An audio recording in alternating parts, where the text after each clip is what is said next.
धीमे संगीत की लहरों में बैठकर जब हम जीवन की गहराइयों में उतरते हैं, तब कई बार ऐसा महसूस होता है जैसे हम कुरुक्षेत्र की धरती पर खड़े हैं।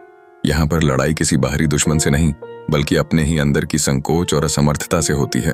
जीवन की कठिनाइयों में जब मन कहता है मैं नहीं कर सकता, तब उन क्षणों में हमें अपनी आंतरिक शक्ति को जगाने की आवश्यकता होती है। हर महान योद्धा के अंदर एक अर्जुन छिपा होता है, जो संघर्ष और आत्मसंघर्ष के लिए तैयार रहता है।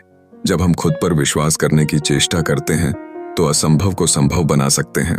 भीतर से आती आवाज हमें हमेशा प्रेरित करती है कि उठो, कर्म करो, यह तुम्हारा धर्म है। कृष्ण की बातें हमेशा हमें सहारा देती हैं। कर्म कर, फल की चिंता मत कर। हमेशा इस एक सवाल पर ध्यान देना चाहिए कि हमारा कर्म सच्चा है या नहीं। क्या हम अपने प्रयासों में ईमानदार हैं?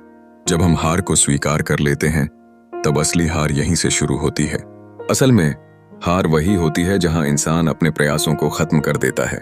इस संघर्ष के पल में हमें ये शपथ लेनी चाहिए कि हम कभी भी हार मानने का नाम नहीं लेंगे। जिंदगी का हर युद्ध केवल हमें तोड़ने के लिए नहीं होता, इसके हर चरण में कुछ नया सिखाने की शक्ति है। जब हम उन लम्हों को गले लगाते हैं, तब हमें पता चलता है कि संघर्ष सिर्फ एक माध्यम है जिससे हम अपने भीतर की शक्ति को पहचान सकते हैं। जब संगीत की धुनें तेज होती हैं, तब हमें यह याद रखना चाहिए कि यह हर बार हमें जगाने की एक प्रक्रिया है। जीवन की राह में हमें कभी भी अपने आत्मविश्वास को कमजोर नहीं होने देना चाहिए। हर कठिनाई एक नए अवसर की ओर ले जाती है। संघर्ष के समय हमें अपनी इच्छाओं को और मजबूत करना होगा। आगे बढ़ो, अपने प्रयासों को जारी रखो, क्योंकि यही तुम्हारी जीत का प्रतीक बनेगा।